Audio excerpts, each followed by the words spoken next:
Amém. Louvamos ao Senhor nessa noite, noite abençoada que o Senhor nos deu,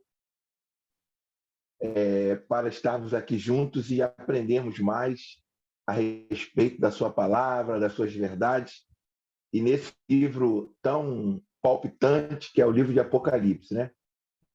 Se não é um dos livros mais falados, um dos livros mais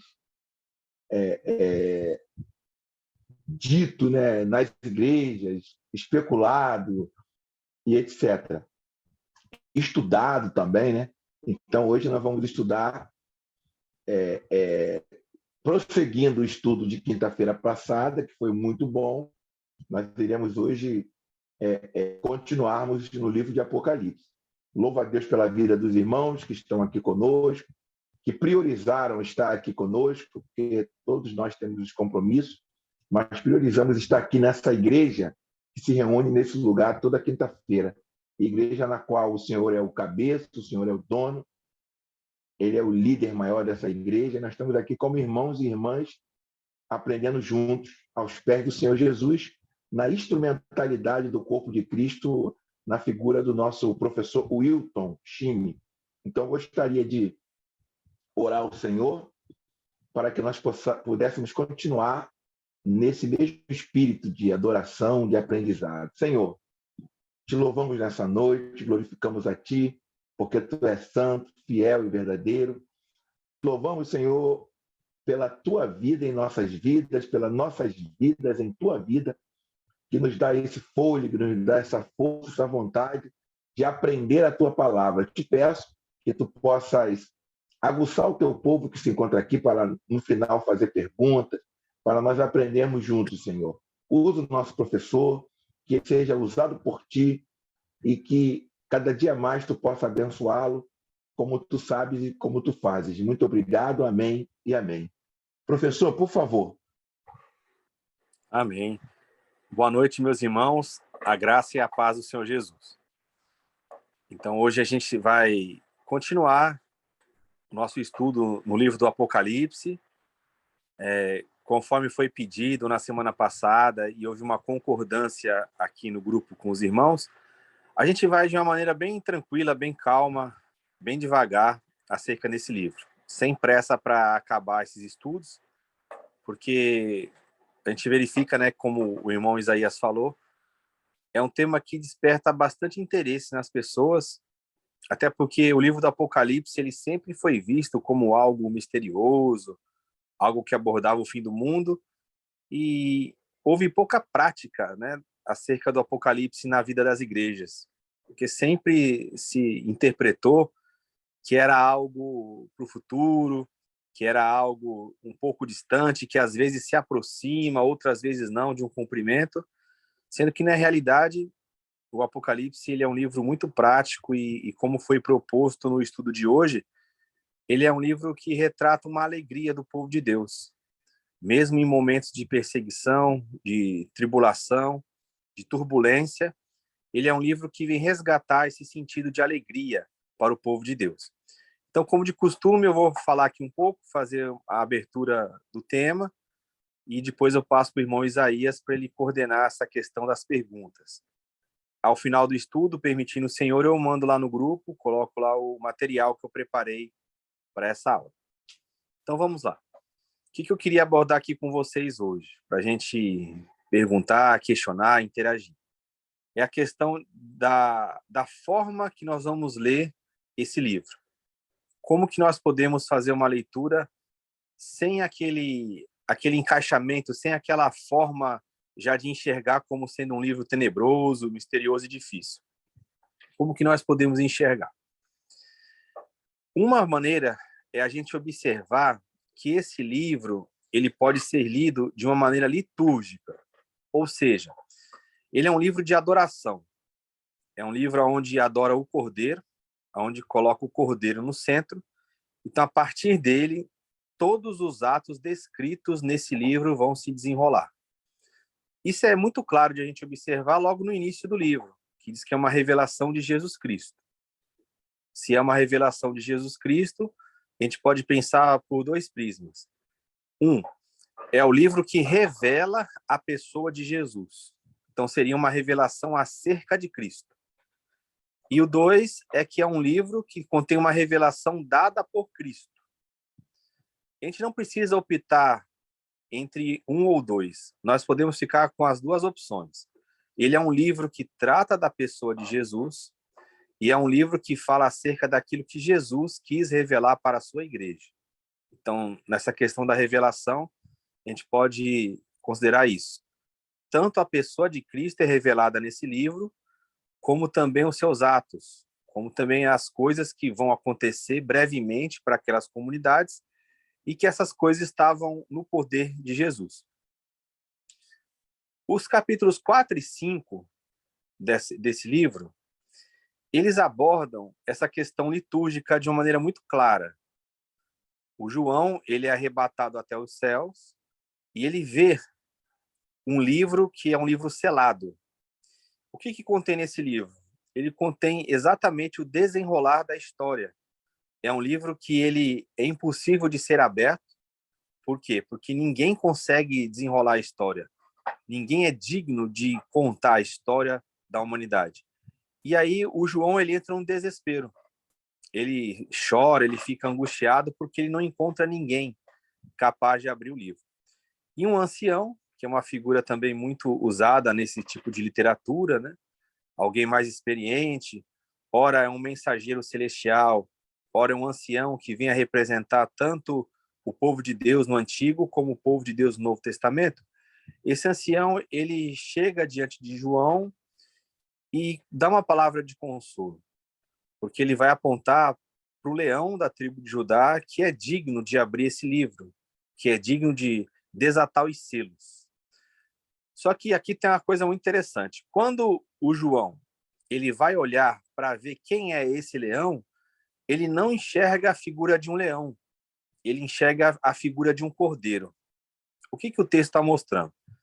Que, embora o leão seja uma figura representativa de poderio, de domínio, é na figura do cordeiro que Deus expressa a sua vitória. Então, alguns teólogos, tem até um livro com esse título, eles designam o Apocalipse como sendo o banquete do cordeiro. Vocês podem pesquisar na internet que vocês vão encontrar essa expressão vastamente. Seria o banquete do cordeiro. Por quê? Porque a vitória de Deus, ela não vem através da simbologia do leão, mas através do cordeiro de Deus, que se oferece em sacrifício e através do seu sangue, como diz Apocalipse 5, a partir do verso 9, ele vai comprar gente de toda nação, de toda língua, de toda etnia, gente de todos os povos, gente que está espalhada nesse mundo todo, que vai ser escolhida, que vai ser salva através do sacrifício do Cordeiro. Então, todo o livro ele aponta para essa celebração do Cordeiro, o Cordeiro que foi morto e ressuscitou, e que agora ele coordena essa história, mesmo em períodos de dificuldade, de perseguição, mesmo em períodos de morte. A revelação de Jesus nesse livro é o Deus que ele consola em período de sofrimento e que ele, no seu tempo, ele faz a respectiva justiça, mesmo que nós achemos que isso demore um pouco. Mas Deus tem, de fato, a soberania nele, em seus atos, principalmente e através do Cordeiro que se assenta ali no trono. E os capítulos 4 e 5, eles mostram uma adoração celestial. É o Cordeiro que foi morto e ressuscitou, que ele recebe todas as honrarias, as adorações que são constantes de todos os seres celestiais. Então, qual que é o desígnio desse livro? É trazer essa realidade celestial para a Terra. A gente verifica isso de maneira muito clara nesses capítulos 4 e 5 e também no capítulo 12. Olha que interessante isso. Quando a gente coloca juntos os capítulos 12 e 13, o que a gente enxerga? O capítulo 13 é uma revelação de como que está acontecendo o massacre na Terra. As bestas, que são nomeadas, que são simbolizadas ali no texto, elas representam quem? Roma, junto com a sua propaganda de morte, com a sua propaganda de sacrifício, sua propaganda de opressão. Então, a besta que tem força para dominar a terra é a figura do imperador, e a besta que faz os sinais, que proclama, é a força política que Roma tem. Então, Roma utiliza dessa força, principalmente no comércio, principalmente diante daquelas nações em que Roma conquistou, né, implementando a paz romana, que na verdade é uma paz proveniente da guerra. Então, quem está olhando a história no prisma humano, quem está olhando através dos feitos na Terra, começa a chorar, começa a entrar em angústia, começa a se desesperar. Por quê? Porque Roma, o seu imperador, os seus exércitos, são enxergados como sendo bestas, que avançam diante da terra e conquistam todos os seus inimigos. No versículo 7 de Apocalipse 13, diz que foi dado poder para fazer guerra contra os santos e vencer. Então, esse é o quadro na terra. E as pessoas aqui na terra, elas têm um cântico para a besta. Isso é muito legal, porque o Apocalipse ele faz essa comparação de uma maneira assim muito bonita. Na terra, o cântico que está entoado nas vozes dos que estão sendo conquistados pelo Império Romano é o seguinte: quem é semelhante à besta? Quem é que pode batalhar contra a besta? Então, na boca do povo, na boca das pessoas aqui da terra, está esse cântico: quem é semelhante à besta? Então, se a igreja colocasse a visão dela aqui na terra, ela ficaria triste, ela não teria esperança. Mas o Apocalipse é uma revelação para que a igreja tenha esperança. Então, já no capítulo 12, olha que formatação bonita tem esse livro. No capítulo 12, o João ele vai mostrar o que está acontecendo na região celestial, para depois mostrar a realidade da terra. Então, só a igreja vai ter essa revelação, porque ela vem de Jesus. O que as pessoas veem é o que está diante dos seus olhos, que é o imperador, junto com todo o império, com a força política, com a força econômica, com a força bélica, conquistando, matando, derramando muito sangue. Agora, a visão celestial é a seguinte: aparece aí na Apocalíptica sempre os anjos guerreiros. E no caso aqui é Miguel, que batalha contra o dragão. Quem que é o dragão? O dragão é mencionado como sendo a antiga serpente, ou seja, é o inimigo da igreja, né? É o inimigo do corpo de Cristo. É Satanás junto dos seus anjos, dos seus mensageiros. Ele é quem alimenta a besta. Então, toda essa força que a besta exerce na terra, ela vem do dragão, ela vem da antiga serpente. Então, a origem, a força bélica, o poder que domina aqui na terra, ele se expressa através do Império Romano, mas quem sustenta o Império Romano é o dragão, é Satanás. E no Apocalipse 12, o texto vai dizer que o Miguel, ele faz batalha contra o dragão e seus anjos, e ele vence. Então, no céu, a batalha já está vencida. O que vai acontecer é o seguinte: essa batalha que é vencida no céu, vai chegar um momento em que ela vai se desdobrar aqui na terra, e ela também vai ser vencida pela igreja através da sua fé. Só que isso não está acontecendo naquele momento. Mas a revelação ela já mostra que aquele que sustenta Roma já caiu por terra. E o mais bonito no texto é a linguagem simbólica, que é a seguinte: não importa aqui quem é Miguel, né? A gente crê, eu particularmente não acredito que seja Jesus, mas nós temos na história da igreja alguns grupos, né? Alguns que são considerados até seitas, que acreditam que Miguel ali é uma figura de Jesus Cristo. E não somente isso, alguns expositores protestantes, como João Calvino, Charles Spurgeon, comentam sobre isso, sobre essa possibilidade de Miguel ser uma figura de Jesus. Outros teólogos rejeitam essa interpretação, mas não importa. O importa é que o nome Miguel, ele significa quem é semelhante a Deus. Esse é o nome Miguel. Olha que bonito. Na Terra, as pessoas perguntam assim: quem é semelhante à besta? Quem é que pode guerrear contra a besta? Agora, no céu, não é a besta que causa espanto. No céu é quem é semelhante a Deus. Miguel. Miguel vence o dragão. Então, na Terra, a besta está vencendo. Por isso que as pessoas perguntam: quem é semelhante à besta? Agora, no céu, quem vence é Miguel e os seus exércitos. E o nome Miguel significa quem é semelhante a Deus. Então, a igreja ela não podia ficar olhando para o império e falar como o povo da terra falava: quem é semelhante a essa besta? Quem poderá vencer? porque a igreja já tem a revelação de Jesus Cristo. Miguel e os seus anjos já venceram o dragão, que é quem alimenta a besta. Então, logo, a besta irá perder a sua força, porque quem traz a energia, quem dá vida para essa besta, já perdeu a batalha na região celestial. O clamor que surge na vida da igreja é um clamor que surge com relação aos mortos, né? Na figura simbólica do livro, os mortos começam a questionar Deus, lá em Apocalipse 6, perguntando até quando o Senhor fará justiça? Até quando o Senhor ficará em silêncio e ele não irá agir? Parece que Deus está vendo as coisas acontecerem e ele não está tomando partido, e Deus está deixando, parece que a história correr de uma maneira solta. Mas Deus depois mostra, no mesmo capítulo 6, que alguns ainda que têm o testemunho do Senhor, eles vão morrer, a exemplo desses que já morreram, e que agora estão com Deus e que vão reinar para todo sempre com Deus, para que depois, quando completar esse número daqueles que hão de sofrer o testemunho, o martírio, se complete, Deus irá julgar o inimigo do povo, assim como sempre Deus fez na história. Então, o Apocalipse ele é um convite para nós relembrarmos a história. Por isso que o livro tem que ser aberto, o livro da história. E o que prende esse livro, o que fecha esse livro, são os 7 selos. É um livro que ele é selado por dentro e por fora. Então, essa linguagem dos selos, o que acontece? Cada selo que é aberto desse livro é um evento da história que vai se revelando ali para João, para ele trazer para a igreja.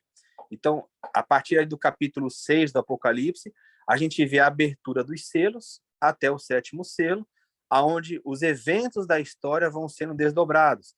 Aí tem aquelas figuras dos cavalos, tem as figuras das pragas, tem as figuras dos juízos, sempre lembrando aquela linguagem que existe no Antigo Testamento.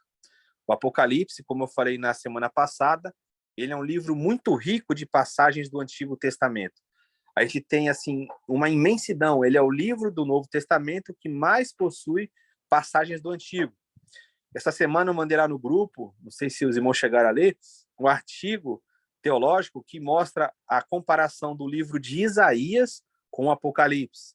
Muitas linguagens que existem no livro do Apocalipse, elas são extraídas do livro de Isaías, como, por exemplo, quando tem aquela doxologia, aquela adoração, onde diz que Deus é santo, santo, santo. Todos nós, quando lemos essa passagem, a gente lembra de Isaías capítulo 6, aquela visão de Isaías, ele tem uma visão do trono do Senhor e ele mesmo sente ali o pavor pelos seus pecados, né? Quando ele enxerga a santidade de Deus. Então, ali, o autor, ele comenta isso, né? Então, a gente pode ver, por exemplo, diversas passagens de Isaías no Apocalipse. A estrutura toda do livro do profeta Ezequiel é a mesma do livro do Apocalipse.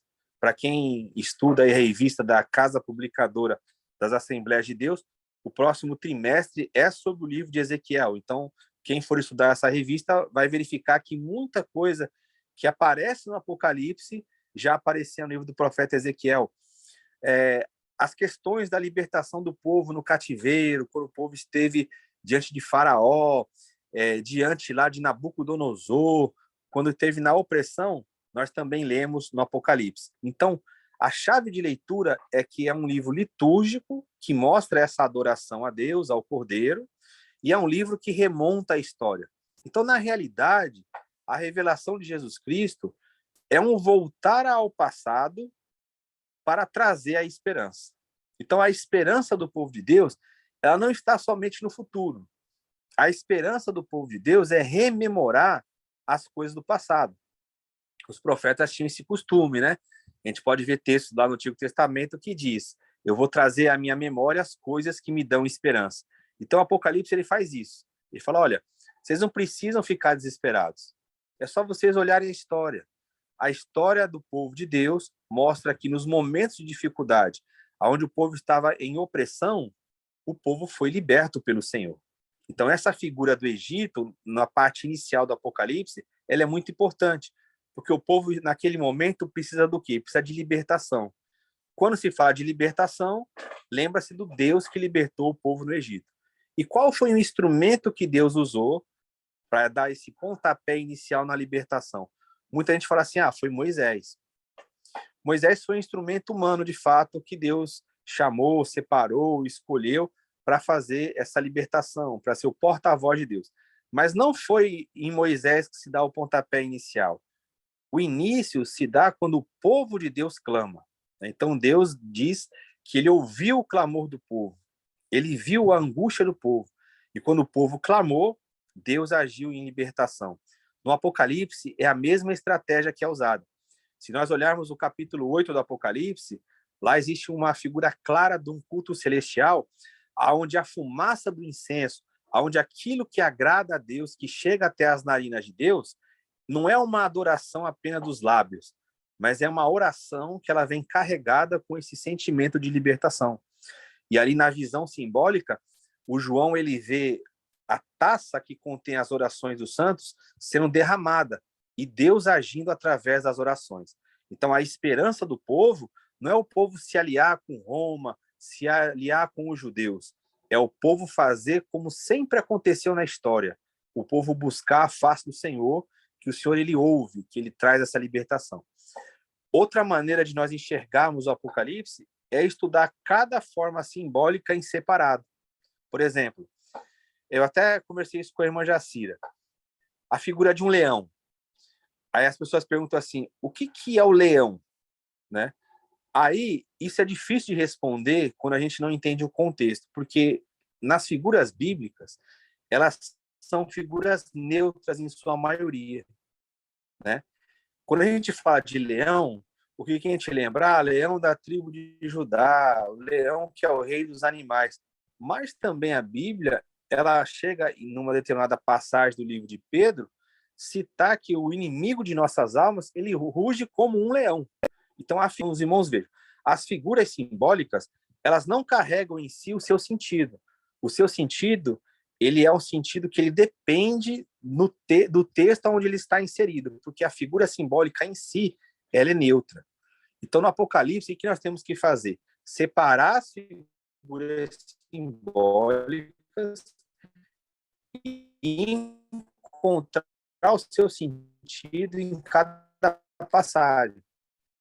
Por exemplo, nós temos que pegar os números que tem no Apocalipse e entender esses números dentro do seu contexto. Então, o Apocalipse aparece diversas vezes no texto. Um exemplo é o Apocalipse 2 e 3, onde fala das 7 igrejas da Ásia Menor, as 7 estrelas, né? Os 7 selos, 144 mil ungidos, os 42 meses, né? Que são 3 anos e meio, o número 666 ou 616, que é o número de um homem. Então, o Apocalipse ele carrega essa questão numérica. Aí nós temos que isolar esses símbolos e entendê-los.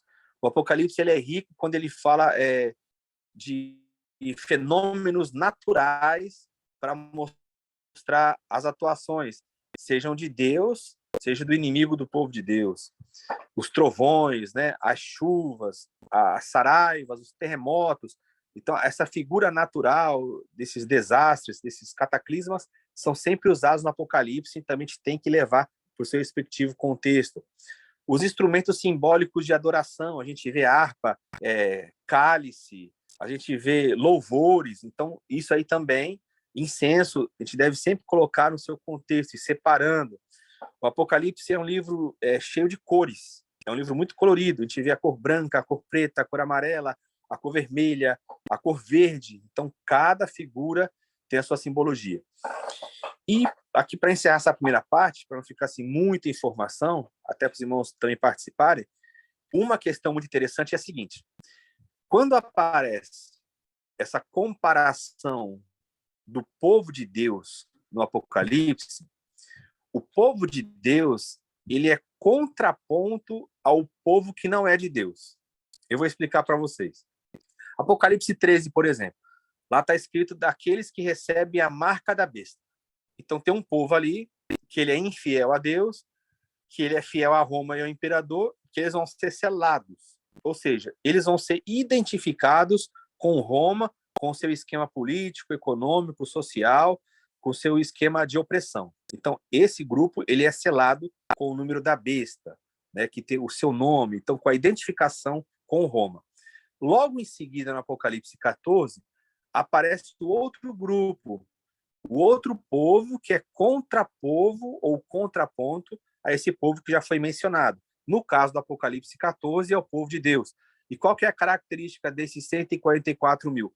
Eles carregam na sua fronte um selo que tem o nome de Deus. Então, veja, tem lá o povo que é da besta, que segue a besta, que tem um nome e um número da besta, e o povo de Deus que tem o seu nome na sua testa, né? O nome do Pai, do Filho de Deus. Isso se estende nessa segunda parte de maneira questão de enxergar o povo de Deus. Qual que é a figura que aparece? A Nova Jerusalém, que é comparada com uma virgem. Olha que linguagem bonita. A Nova Jerusalém, que desce do céu, com seu brilho dourado, é uma cidade dourada, que na figura humana é comparada como uma virgem que vai se casar. Então é uma virgem pura, santa, imaculada. Só que como na Bíblia o povo de Deus é contrapovo ou contraponto do povo do mundo, vamos chamar assim, qual que é a figura que aparece anteriormente à Nova Jerusalém? É a figura da Babilônia. E na Babilônia, a mulher que é simbolizada ali é uma prostituta de veste escarlata, ou seja, de vestes que tem a figura do sangue, que representa a morte, a opressão. Então, tudo aquilo que se falar da Nova Jerusalém, nós temos que conhecer antes o quê? O que é não Jerusalém, o que não é Nova Jerusalém, o que não é povo de Deus. Então, lá na Nova Jerusalém, a gente vai ver aquelas figuras, né, do muro, das pedras preciosas, dos nomes que tem lá. Isso tudo já havia na Babilônia. Quando a gente pega, por exemplo, a crença babilônica, na apocalíptica judaica, a gente vê lá as pedras preciosas também. Lá existe a crença de que os deuses da Babilônia, eles habitam num planeta ou numa localidade celestial que tem ruas de ouro. Então, quando ele escreve dessa forma, ele está fazendo um contraponto, ele está sendo um contrapovo ao povo inimigo. Aquela ordem que aparece as pedras preciosas, lá na Nova Jerusalém, ela está em oposição às pedras preciosas que são citadas da Babilônia, porque a Babilônia ela segue o quê? A astrologia, com os signos do zodíaco. Então, quando o autor do Apocalipse ele vai descrever as pedras preciosas da Nova Jerusalém, ele coloca a primeira pedra, a jaspe, em primeiro lugar, porque lá no zodíaco ela aparece em último. Então, o que ele está dizendo? Ele está falando, olha, o brilho nosso aqui é o inverso do brilho da Babilônia. As nossas ruas de ouro aqui, elas são ruas em contraponto à deidade que há lá na Babilônia, ao ouro que tem na Babilônia. Os irmãos lembram daquela visão, daquele sonho de Nabucodonosor? A primeira parte da estátua aqui, que era a cabeça de ouro. Então, essa figura de ouro é uma figura rica na Babilônia. Então, o autor, quando ele usa essa figura, ele está fazendo o quê? Um contraponto. Tanto é que a Roma daqueles dias, ela é chamada de Babilônia no Apocalipse. Por quê? Ela tem a mesma estrutura da Babilônia. O mesmo dragão que alimentava a Babilônia, ele agora habita em Roma, ele agora alimenta Roma. Então, o que o autor está dizendo? Assim como o povo venceu Babilônia, assim o povo vai vencer Roma. Então, o povo de Deus, a Nova Jerusalém, ela vem do céu, ela desce do céu, ela está adornada. Então, ela, de fato, tem um combate contra a prostituta, contra aquela mulher que engana as nações, contra aquela mulher que é banhada de sangue, contra aquela mulher que oprime. Então, a virgem pura ela vai prevalecer por quê? Porque quem batalha por ela é o cordeiro.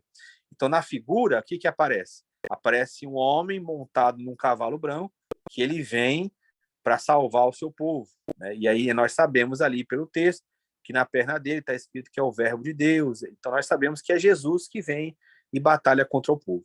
Então, de fato, o Apocalipse, com essas linguagens simbólicas, com esses termos, ele só quer mostrar uma coisa, que o povo de Deus ele vai vencer, né? O cântico vitorioso do Apocalipse é que eles venceram através do sangue do Cordeiro. A igreja ela não vence através de um aconchego político. A igreja não vence se moldando ao padrão do mundo. A igreja não vence quando ela se conforma com a realidade que está. A igreja vence quando ela resiste e resiste até a morte. Por quê? Porque a vitória dela está no sacrifício de Jesus. O caminho que a igreja segue é o caminho do Cordeiro. Está lá em Apocalipse 14. Os 144 mil, que representa a totalidade do povo de Deus, são como virgens, são como pessoas que não se misturaram com mulheres, ou seja, com as falsificações que existem. Por quê? Porque eles seguem o Cordeiro aonde quer que o Cordeiro vá. Então, para isso, nós precisamos do quê? Ouvir a voz do Espírito. E quando a gente lê o Apocalipse, dessa forma, quando a gente entende a tratativa que Deus teve lá no passado, como que nós devemos trazer para cá? Nós devemos perguntar, nós estamos seguindo Jesus de fato? Nós estamos ouvindo o que o Espírito diz às igrejas? Nós estamos sendo fiéis ao caminho do Senhor? Ou nós estamos se ajuntando com o padrão desse mundo? Ou nós deixamos de resistir? Ou nosso interesse está sendo vencer da mesma forma que o mundo vence? Esse é o ponto de meditação no Apocalipse. Apocalipse é profecia, é alegria, é paz, é resistência e resistência até o sangue. É a declaração de que o Cordeiro venceu e ele não se contaminou. E assim também nós. Mesmo que para isso nós tenhamos que morrer. Porque ser testemunha de Jesus, na linguagem do Novo Testamento, é ser mártir. É morrer por Cristo. É receber um poder do Espírito Santo de tal maneira que nos dá uma ousadia de nós sermos fiéis em tudo aquilo que nós fazemos para Deus. Porque o preço de você ser um profeta, o preço de você resistir ao mal, o preço de você defender o evangelho é a morte. Se Jesus morreu, esse é o caminho que nós também podemos seguir. Então, o Apocalipse ele mostra isso. E que a morte não é o fim. Pelo contrário, a morte é o caminho que Deus designou para recompensar os seus fiéis. Então, quando a igreja começa a murmurar diante de Deus, Deus mostra o caminho. Ele fala assim, calma, o testemunho de Deus vai prevalecer. Mesmo que para isso tenha que haver derramamento de sangue. E aí, quando eu olho para a minha situação no Brasil, eu posso questionar e falar assim, mas o Apocalipse ele não se cumpre na nossa vida. Mas aí nós temos que lembrar da igreja em nível mundial. Né? Muitos irmãos hoje estão morrendo, de fato. Morrendo literalmente pelo Senhor. Estão sendo perseguidos, assim como a igreja foi perseguida nessa época do Novo Testamento. E mais preocupante é a nossa situação, onde a gente vê que os cristãos de hoje eles estão mais preocupados com o poder terreno, com as suas benesses desse mundo, em defender uma ideologia, em defender um líder político, um líder religioso, do que ser fiel ao Cordeiro de Deus. Então, o chamamento do Senhor é o mesmo. Ele chama-nos para nós seguirmos a Ele, para nós seguirmos as suas pisaduras, mesmo que isto cause a nós a morte, mesmo que isso custe um alto preço para nós. Mas se Jesus morreu por nós, o que existe de mais precioso? Será que a nossa vida é mais preciosa do que a de Cristo? E morrer hoje no Brasil não é você tomar um tiro, você ser decapitado muitas vezes. É de fato você ser rejeitado. É você ser visto como louco. É você ser visto como extremista, como fanático, por você não aceitar as propostas que são lançadas diante da igreja. Porque você está sendo fiel à voz do Espírito. Então, no Apocalipse, o chamado é esse. Quem tem ouvidos para ouvir, ouça o que o Espírito diz às igrejas. Amém?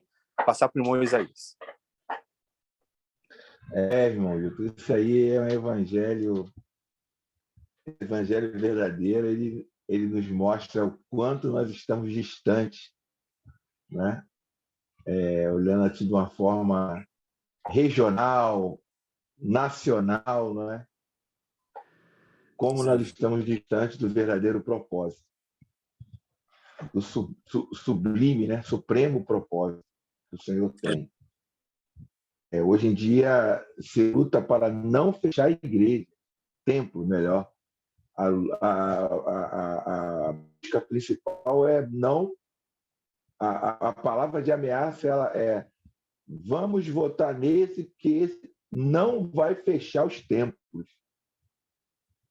Olha só que foco equivocado, né? Mas vamos abrir para as perguntas dos nossos amados irmãos. E o irmão Hilton foi bem pedagógico, bem direto, bem transparente. Aprendi muita coisa na minha Bíblia, vou riscando. Eu gostaria de saber se uma irmã ou irmão tem alguma pergunta o nosso professor, por favor. E o Alexandre, fique à vontade aí, os amados irmãos. Por favor.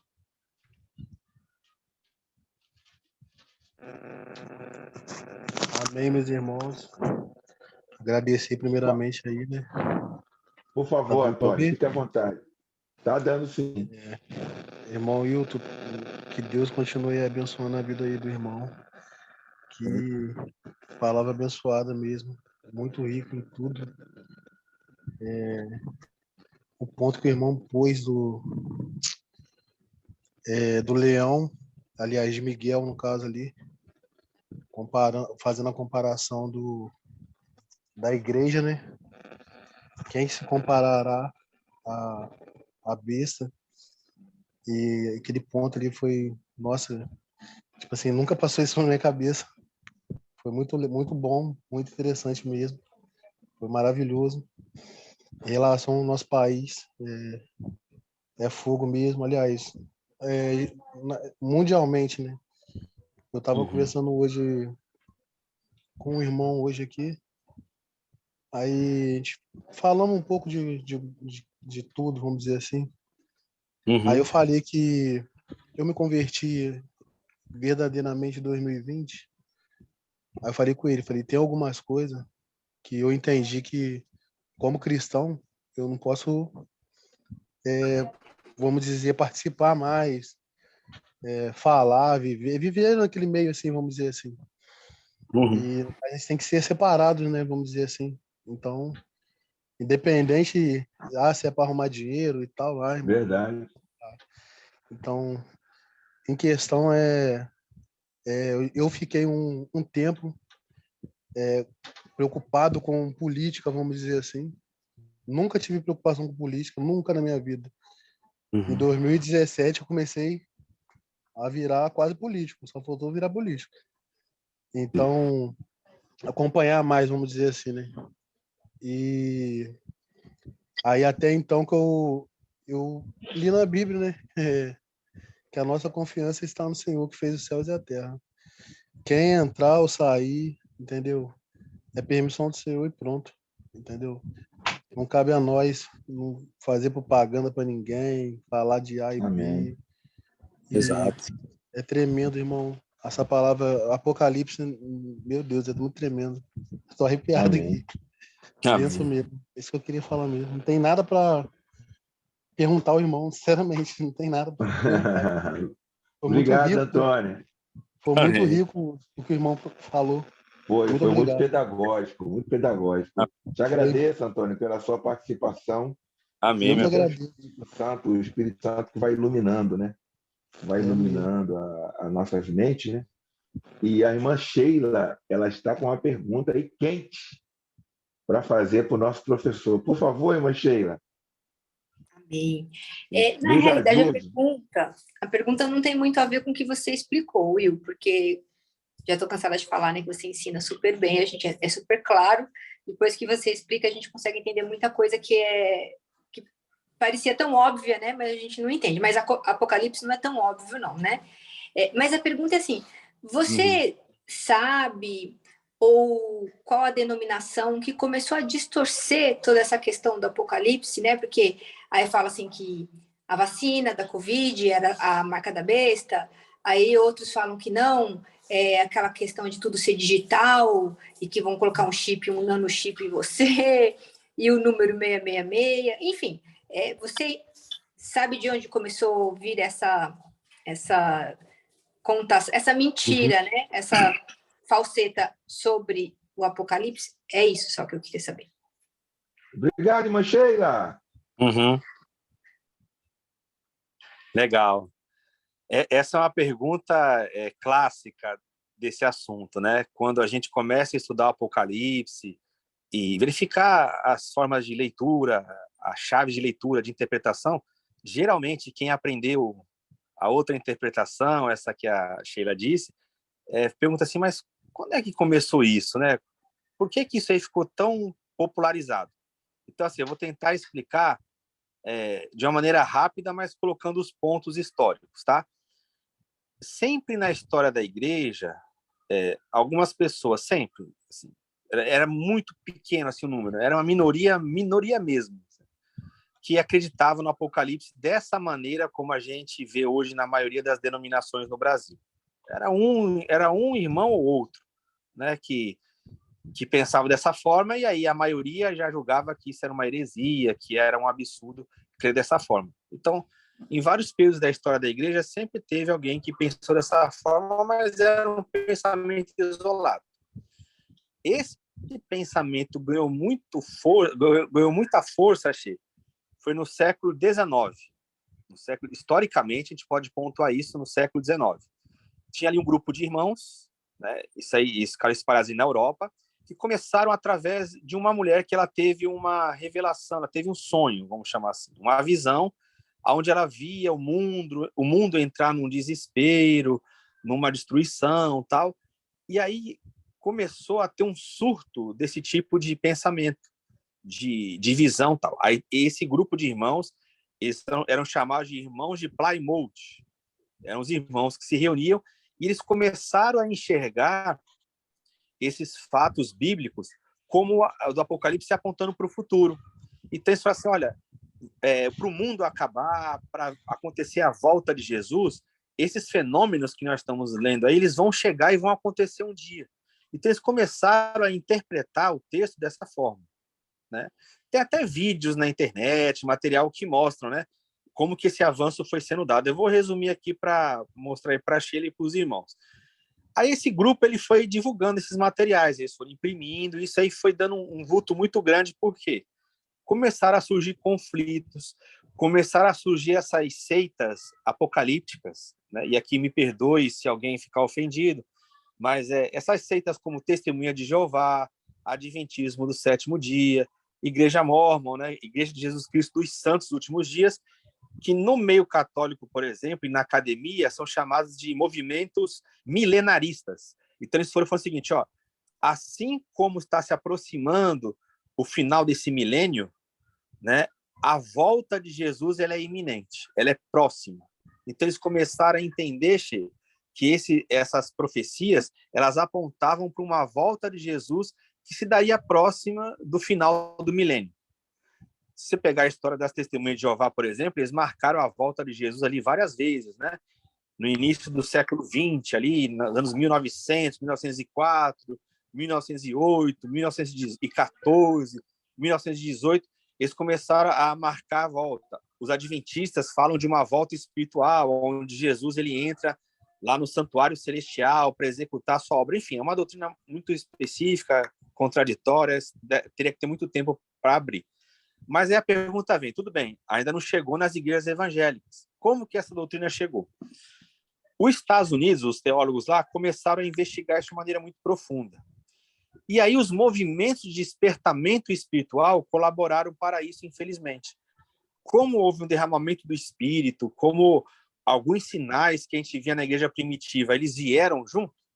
Então você começou a ver batismo no Espírito Santo, profecias, visões, milagres, como acontecia no Novo Testamento, o que começou a ser divulgado? Olha, esses sinais, eles são uma demonstração da volta de Jesus.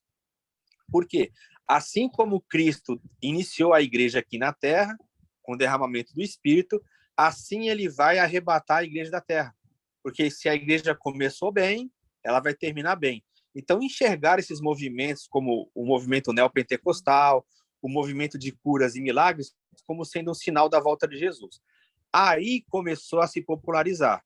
Aí você começa a ver bíblias de estudo, Bíblia Scofield, Bíblia Dake, Bíblia do Donald Stamps, que para nós aqui no Brasil ela veio com o nome de Bíblia de Estudo Pentecostal, e começaram a divulgar esse tipo de ensinamento. Aí o que aconteceu?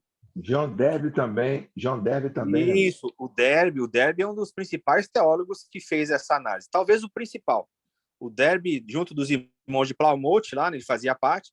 O Darby ele foi um dos principais propositores disso, sem dúvida alguma. O que pegou de fato? Aonde é que o negócio apertou e aí virou popular mesmo? Porque o movimento pentecostal ele ainda era discriminado. Foi quando ocorreram as duas guerras mundiais.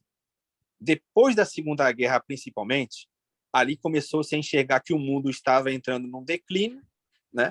Como é que pode haver um mundo onde uma guerra nuclear acontece, bombas atômicas, tudo? Então, ali começou-se a enxergar que o mundo estaria entrando num declínio. E logo depois da Segunda Guerra Mundial, tem um evento que ele é tido como um evento milagroso, que é a formação do Estado de Israel. Pronto. Em 1948, quando o Estado de Israel foi feito, né, foi trazido nessa modernidade, quando ele se tornou um Estado, o que esses intérpretes de profecia disseram? Isso assim, olha, isso aí é um sinal de que Jesus falou. Ele falou assim que quando a figueira florescesse, você tinha que ficar de olho aberto, porque ali estava próximo o fim. Então, eles entenderam que figueira florescer, e a figueira era um símbolo de Israel, que o moderno Estado de Israel seria, então, a figueira que havia florescido. Então, depois de 1948, Sheila, aí começou o negócio a pegar fogo. Porque, assim, olha, Israel voltou a ser um Estado, é uma nação, é reconhecida politicamente, Israel é o relógio de Deus, tudo que acontece em Israel é símbolo para o mundo. E aí começou-se a enxergar que isso era um sinal. A geração que olharia para a figueira florescer seria a geração final. Jesus falou que seria a geração, não passaria essa geração. O que eles começaram a calcular? 1948. Uma geração na Bíblia tem 40 anos. Então, aquele povo começou a pregar o seguinte, olha, Jesus está voltando, ele deve voltar até 1988. Então, ali começaram a fazer publicações, literaturas. Tem um livro até que os irmãos encontram, talvez na internet, em sebos, que chama A Agonia do Planeta Terra. Então, começaram a fazer profecias, interpretação de texto, falando que Jesus estava voltando.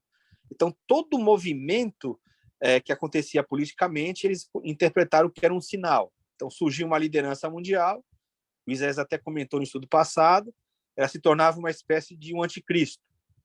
Mikhail Gorbachev na União Soviética, a família do príncipe Charles, o mercado comum europeu, Bill depois Gates. foi Bill Gates, aí foi o pessoal do islamismo.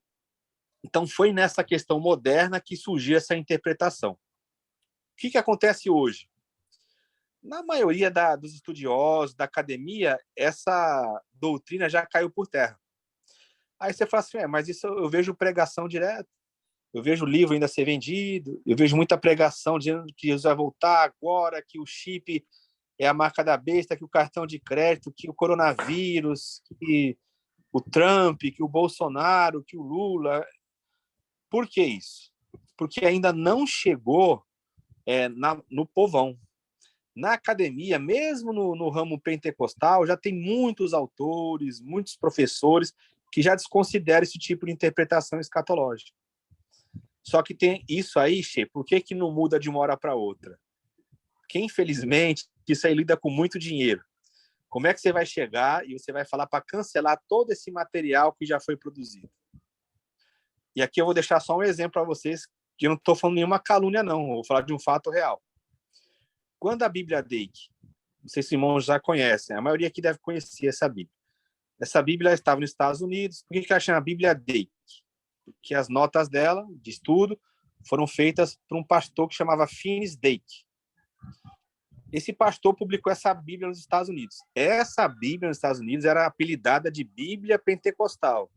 Não é a Bíblia Pentecostal que nós temos no Brasil. A que nós temos no Brasil foi outra, foi lançada em 95, pela Casa Publicadora da Assembleia de Deus. Mas nos Estados Unidos já circulava essa Bíblia Dake. E aí o que aconteceu? Se eu não me engano, foi em 2008, 2007 ou 2008, que essa Bíblia, até 2009, de 2007 a 2009, essa Bíblia foi trazida para o Brasil. Ela já existia aqui, só que era na língua inglesa. Muitos pregadores do meio pentecostal já se utilizavam das notas de rodapé dela, mas era numa linguagem, na língua inglesa. Aí o que aconteceu? A Casa Publicadora, ela resolveu fazer um trabalho de tradução das notas dessa Bíblia e publicou essa Bíblia aqui no Brasil. Só que o que ela fez? O que eles tentaram fazer lá? Eles tentaram tirar as notas que eram mais polêmicas. Quais notas que eram polêmicas, por exemplo? A questão racial, o Dake era contra o casamento de branco com negro, a questão do mundo pré-adâmico, ele acreditava nisso. Ele acreditava que Deus ele tinha um corpo semelhante ao corpo humano. Assim, várias outras doutrinas. Eu sei que teve um rapaz lá que ele fez um estudo, tinha mais de 40 doutrinas polêmicas que eram ensinadas nessa Bíblia dele, que toda doença é do diabo, enfim, uma série de coisas. O que a CPAD tentou fazer? Eles pegaram o material, compraram o direito de imprimir aqui no Brasil e passou para uma comissão. E essa comissão, o que ela fez? Ela tentou retirar os comentários que eram considerados como polêmicos, para produzir uma obra, entre aspas, limpa. Tudo bem, alguém pode falar que isso é desonestidade, porque se você está comprando uma obra, você tem que publicá-la inteira, né? Que foi isso até que a família americana lá do Dake, que já é falecido, reclamou aqui do Brasil. Mas, enfim, não vou entrar nessa questão, que é uma questão jurídica. A obra foi lançada. O que aconteceu? Passou nesse lançamento, passaram alguns textos que vinham assim, com absurdos de interpretação para nós. Aí, como já estava na época da internet, redes sociais, o pessoal começou a bradar em cima disso, fazer muita reclamação contra a CPAD. Porque em 95, junto com aquela Bíblia de Estudo Pentecostal, a CPAD lançou um livro chamado Cristianismo em Crise, que era um livro, não sei se o Isaías já leu esse livro, né? É um livro contra a teoria da prosperidade. E nesse livro, o autor, ele fala que essa Bíblia dele que foi a pior Bíblia já produzida em língua inglesa. Olha que incoerência. A casa publicadora lança um livro que critica essa Bíblia e depois ela lança a própria Bíblia. Aí, por que eu estou dando essa volta para explicar para vocês que a questão financeira importa muito nesses casos? Porque o que aconteceu? O pessoal começou a reclamar e mostrar as notas que eram contraditórias e até contra aquilo que a denominação que lançou a Bíblia acreditava, que houve uma sugestão. Qual que foi a sugestão? Parar o contrato, recolher todas as Bíblias e queimar, isso mesmo, queimar ou não mais vender as Bíblias que já haviam sido lançadas. Aí o que acontece? Qual foi a desculpa que deram? Que o contrato era muito caro e que a editora já havia gastado muito. Então, que era fácil dizer que era para desqualificar, jogar fora a Bíblia, mas que a editora já tinha um gasto muito grande. Ou seja, vamos deixar passar, porque o que vale mais ali é a questão do dinheiro. Particularmente, eu sou a favor da publicação dessas obras. No âmbito teológico, você tem que estudar todo tipo de material. Mas eu concordo também que tem pessoas que não têm ainda maturidade para ler certo tipo de materiais, infelizmente. Né? E aí causou toda essa polêmica. Então, Sheila, até esses materiais perderem a sua utilidade, até o pessoal mudar de fato a forma de pensar com relação ao Apocalipse, essa escatologia, que é a doutrina das últimas coisas, vai levar um tempo, Sheila, vai levar um tempo. Então, assim, o que está sendo mudado? São reuniões de pequenos grupos, alguns estudos da internet, sites como o do irmão César, que lá faz uma análise dessas doutrinas e mostra e refuta biblicamente. Então, é um trabalho de formiguinha.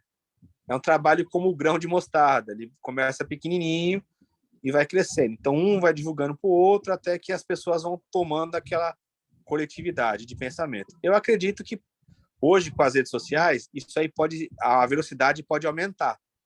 Mas eu ainda creio que tem muita gente que não tem acesso e no meio evangélico é muito difícil alguém mudar a opinião de uma hora para outra, né? A pessoa ela insiste muito nos seus dogmas, nas suas doutrinas, e aí é uma obra que eu não quero chegar e falar assim, é uma obra que é o Espírito Santo que vai fazer. Porque nós temos a nossa participação também, né? Mas, de fato, só Deus para iluminar o pensamento e levar a pessoa a estudar, a analisar se aquela doutrina é de fato verdadeira. Então, isso leva um tempo. No meio católico, isso já é superado. Nas igrejas mais tradicionais, já é superado. E agora é o meio mais pentecostal, mais renovado aí que está passando por essa transformação. Mas a gente acredita que em algumas gerações daqui para frente, principalmente com essas frustrações, né, que as pessoas têm com essas relações de data da volta de Jesus, de falsos anticristos, de falsos sinais aí, é capaz que as pessoas mudem. Os mais jovens são mais fáceis. Os mais jovens olham para esses materiais e falam, rapaz, isso é uma viagem que é que nem um filme de Hollywood, né? Deixados para trás, esse filme. Mas o pessoal mais antigo e é mais você esqueceu que você esqueceu também de citar o lançamento desses 3 filmes, né? Deixado para trás 1, 2 e 3, que fez com que eu principalmente, me escondesse embaixo da cama com medo dessa volta aí terrível. Entendeu, Sheila? O Isso. que tu achou, Sheila? Fala. Amém. Adorei a explicação. Sabia que o Will sabia essa resposta. Mas é interessante que é uma coisa recente, né? Tem menos de 100 anos e eu também desconhecia essa questão que no meio católico já tinha sido superado. Ou seja, né, enquanto a gente acha que estamos abafando porque a gente é crente, etc e tal, outras denominações estão mais avançadas do que nós com relação ao estudo bíblico, né? Principalmente o que você falou aí de Apocalipse. Os Obrigada, viu? católicos, se você pegar o material católico de apologética, que é a defesa da fé, você vai ver lá que os católicos classificam todas as pessoas que acreditam dessa forma, assim, pegando material mais radical, né? Eles falam que são participantes de seitas milenaristas, né? Então eles já chamam de seita, de pensamentos milenaristas, que eles aterrorizam as pessoas, né? Então, assim, o católico são pouquíssimos católicos que acreditam nisso. A maioria já nem questiona. Você pegar o material da editora Paulus, da Paulinas, da Vozes, isso aí já é superado. Pegar Loyola, os comentários do Apocalipse, os grandes comentários católicos do Apocalipse, você não vai ver essa interpretação futura. Todos eles vão... Eu tenho aqui vários materiais, né? Já até mandei alguns no grupo. As Bíblias que são até consideradas como ecumênicas, né, que protestante e católico que lançam junto, como por exemplo a Bíblia Tebe, a Bíblia de Jerusalém, a Bíblia do Peregrino. Você pega essas Bíblias e nenhuma delas aborda o Apocalipse dessa forma, nenhuma. E causa esse espanto mesmo. Eu passei por isso. Eu fui um professor de seminário que ensinou toda essa doutrina aí que o Isaías falou, do deixados para trás, fazia aquele mapa das 70 semanas, falava da grande tribulação, do anticristo que ia surgir da Europa, e eu ensinei muito. Depois eu fui lá e me arrependi, cheguei para os alunos, falei que ensinei errado. Quando eu ensinava isso, o Carlinhos está aqui no grupo, o Carlinhos foi meu aluno lá no seminário, ele sabe disso. Tinha um pastor lá que dava aula comigo, o pastor Batista, que uma vez ele falou pro Lohan, né? Ele falou assim, o Wilton, ele ensina uma escatologia de filme de Hollywood. Eu fiquei bravo na época, né? Eu falei, rapaz, o cara vem falar isso de mim e tal, né? Mas eu falei, ele falou a verdade, ele estava falando a verdade. Eu estava ensinando uma escatologia de filme, foi o que eu tinha aprendido. Aí as pessoas perguntam, quando é que você mudou esse pensamento? Quando um menino de 15 anos me questionou. Tinha um menino de 15 anos e ele pegou um material do site do César, que falava de Nero como sendo o anticristo, né? E falou assim, rapaz, eu li um material lá de um site evangélico, Wilton, você poderia ler esse material e refutar esse material? Porque o rapaz lá escreveu esse material tão bem. Ah, falei, tudo bem, eu vou ler o material, né? Eu já tinha lido alguma coisa sobre isso, mas nunca tinha ido a fundo nessa questão dessa interpretação. Aí eu comecei a ler lá o material, falei, pô, interessante essa visão. Aí eu fui procurar as fontes que ele citou. Aí que eu comecei a pegar material da academia, falei, rapaz, preciso de mais tempo aqui para examinar isso. Aí fui examinando, aí foi um caminho sem volta, né? Aí peguei abandonei aqueles livros a desconstrução, aqueles materiais da Chamada da Meia-Noite, lembra aquela editora Chamada da Meia-Noite? Eu fui Hora de assinante. Israel. Eu fui Isso. assinante, Eu também. Aí eu fui estudando, eu falei, rapaz, eu tô muito atrás. Aí foi um choque para mim, né? Porque você imagina, assembleiano, pregava isso direto, você ter sido desconstruído, né? Mas eu sempre agradeci a Deus, porque eu falei, não, eu não sou detentor da verdade, a verdade é Cristo. Então aí eu fui estudando, aí cheguei e falei, gente, vamos abandonar tudo isso aí. Irmão Wilton, eu vou lhe falar algo que eu tenho certificado.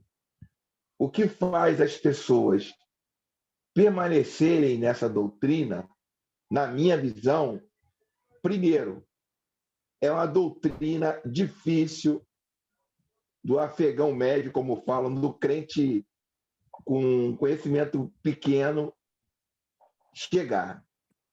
pastores, é uma doutrina difícil. Quem conheceu, quem teve a possibilidade de pegar esse conhecimento, quem que tem a possibilidade de pegar esse conhecimento, ele se torna o artista da igreja, o artista, o top da denominação. E ele é usado no campo todo, em várias igrejas. Sim. E ele se acha, eu gosto de brincar sempre dizendo, o cientista da NASA. O cara que é acima de todo conhecimento. E aquilo dá um orgulho para ele. De repente, não é nenhum orgulho maligno, mal. Porque ele fala, cara, eu estou ensinando a igreja a correr, a se preparar. Entendeu? Ontem eu estava falando com um homem nesse nível aí. O cara dá estudo no campo todo e tal. Entendeu? Aí eu falei para ele que Apocalipse já aconteceu de 1 a 11. Pá, pá, pá, pá. Ele falou, mas é errado usar isso? É errado, isso apressa o povo a aceitar Jesus. Isso apressa. Eu olhei aquilo e falei, Jesus, o que esse cara está falando? Eu amo esse cara. Sim. Ele está querendo dizer que eu minto. Exatamente. Eu minto para o povo aceitar Jesus. Olha só, que seriedade. Exatamente. E na minha igreja, na minha comunidade lá onde eu congrego, com a irmã Gleiciane, por exemplo, no culto da família, um domingo desses atrás, o anterior a esse que passou, foi um pregador lá desse tipo. Sim. E ele, em vez de pregar sobre a família, ele pregou sobre a volta de Jesus e tal, dos conselhos da ONU que estão se reunindo e da moeda única. E fiquei assim. Isso. Depois acabou, falei com o Alan, falei, cara, pregou só heresia. Só heresia. Nada, inventou. E ele se achou assim, sabe? O bambambam, tudo. Eu falei, Jesus, o que é isso? Então, irmão Hilton, é muito sério. E outra coisa, Isaías, só mais um ponto. Eu não sei se o Carlinhos estava, se você até estava nessa época. A gente tinha a Sheila acho que não pegou essa época, e os irmãos aqui mais novos não. A gente tinha um grupo de WhatsApp chamado Maiêutica Teológica, lembra desse grupo? Era um grupo de material bíblico. Lembra? Aí eu estava uma nesse outra grupo. coisa, você estava, né? Uma outra coisa também que fez uma desconstrução foi o seguinte: foi um rapaz lá uma vez que ele veio trazer uma mensagem sobre anticristo lá em Tessalonicenses, e o Brian, ele falou assim, olha, essa passagem não é bem assim não. Aí o Brian veio lá com aquele jeito dele, né? Pegou o texto no grego, pegou no alemão, no italiano, e foi traduzindo. Ali me chamou a atenção. Eu falei, opa, rapaz, ele tá falando com propriedade, vamos ouvir, né? E ali, depois, até o Lohan foi falar com o Brian no particular, que o Lohan também ensinava isso, né? Aí o Lohan, engraçado foi assim que o Lohan ensinou esse assunto que surgiu lá no grupo, tipo assim, na quarta-feira passada. Aí no grupo surgiu na outra sexta. Aí o Lohan voltou na outra quarta, depois falou pro pessoal, gente, o que eu ensinei para vocês há 2 semanas apaga tudo. Tá errado. Apaga tudo. Então, ali também foi uma desconstrução. O Brian também ajudou muito nisso. Enfim, aí depois foi só um prolongar. Aí até a Gleiciane ficou assim, admirada da questão católica. O que eu fiz depois? Fui lá na Paulus, na Paulinas, e comprei esse material de Apocalipse, de escatologia lá dos católicos. Material de alta teologia, né? Aí eu falei, rapaz, mas eles já estão superando isso aí há muito tempo. Os comentários deles já abordam esses pontos aí que o César, que o Brian falam há muito tempo. Eu falei, meu Deus, como a gente está atrasado nisso. Irmão Hilton, eu tenho uma pergunta para te fazer. O que o irmão Hilton acha dessa onda que tem de se chamar Jesus hoje como leão da tribo de Judá? Bota aquelas figuras de leão na igreja, aquela foto do leão, etc. Pergunta, Jesus hoje, ele é o leão da tribo de Judá? Essa pergunta aí é complicadíssima, né? Porque ao mesmo tempo que a gente não pode negar que ele seja, a melhor aplicação para Jesus hoje não é o leão da tribo de Judá, porque essa é uma identificação muito característica da nação de Israel, né? Da descendência dele e tudo. da ascendência, né? Até no livro do Apocalipse, como eu citei lá em Apocalipse 4 e 5, quando se fala eis aí o leão, quando o João olha, ele não enxerga um leão, ele enxerga o cordeiro. Então, a figura mais propícia para a igreja é olhar Jesus como o cordeiro de Deus. Isso não quer dizer que a gente não possa enxergar Jesus como um leão da tribo de Judá. Mas na vida prática da igreja, o que importa mais é enxergar Jesus como o cordeiro de Deus, até porque é a vinculação direta com a questão da cruz. Mas há um motivo, Isaías. O João viu. É o que o João viu, né? Eis o Cordeiro de Deus.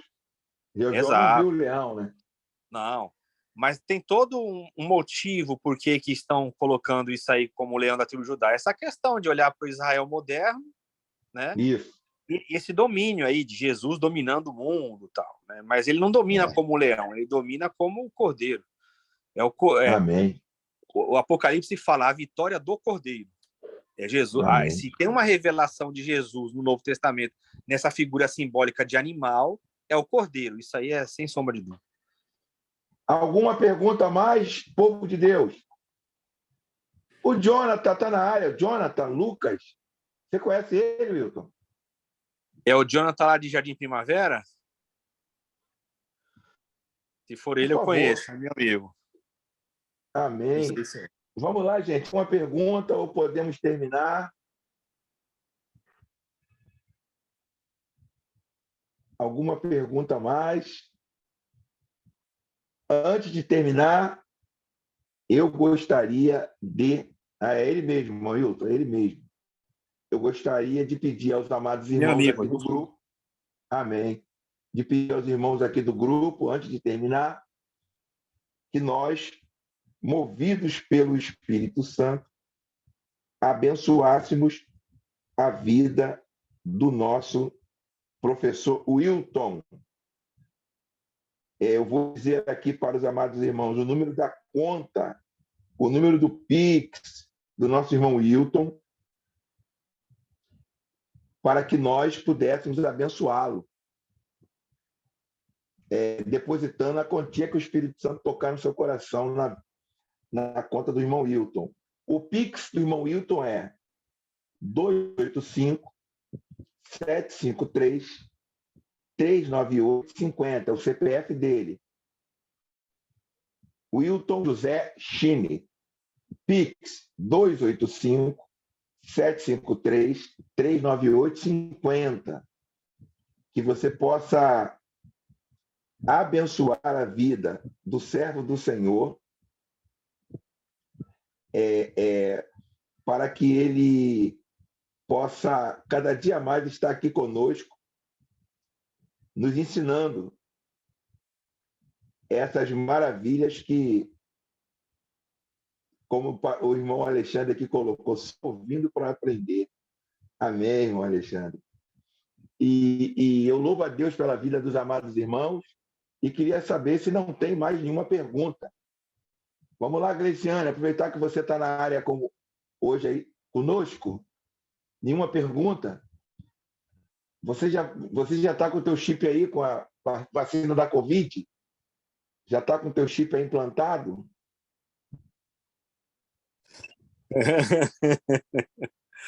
Grande chip. A testa. O chip não, é a vacina que... Lembra que o pessoal botava uma moeda? Botava Exatamente. uma moeda. Eu falei isso domingo na igreja, o pessoal fica me olhando. Carlinhos assim. tá aí, né? O Carlinhos que estava com medo da vacina, ô Isaías. Eita, o Carlinhos estava com medo da vacina. Hoje eu falei com o irmão, meu sonho é tomar essa vacina até Jesus voltar. Ele ficou me olhando. A minha vida sempre foi tomar vacina, minha vida. Sempre foi tomar vacina, minha vida. Não vai mudar agora. Mas gente, vamos terminar agradecendo a participação de todos, a participação da irmã Sheila. Muito obrigado, irmã Sheila. A comida do boleto, Wilton. É isso aí. O irmão Carlinhos falou que está com comida do boleto. Eu também, irmão Carlinhos. Que nós possamos glorificar o Senhor pela vida dos irmãos, agradecendo a participação de você, do nosso professor. Amém. Louvamos a Deus pela vida dos irmãos e que quem não está ainda inscrito lá no meu canal, né, irmã Aliciane? Você, por exemplo, se inscreva lá no meu canal, no nosso canal, né, o canal onde estão depositados todos esses estudos aqui, para você ir lá, tirar o estudo e botar no grupo da família, botar no teu grupo do WhatsApp, para que a voz do Isaías Campos dos Santos, o nome do grupo lá, o Gleice, Isaías Campos dos Santos.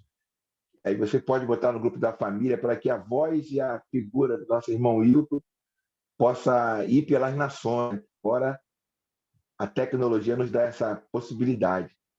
O irmão Hilton ser convidado a ministrar esses cursos nas igrejas, edificando o reino de Deus. E eu gostaria de pedir ao irmão Hilton que orasse ao Senhor, nos despedindo nessa noite. Amém, irmão Hilton? Agradecendo a irmã Sheila também. A irmã Sheila, a futura Musa Fitness 2023. Exato. Isso aí. Recebo.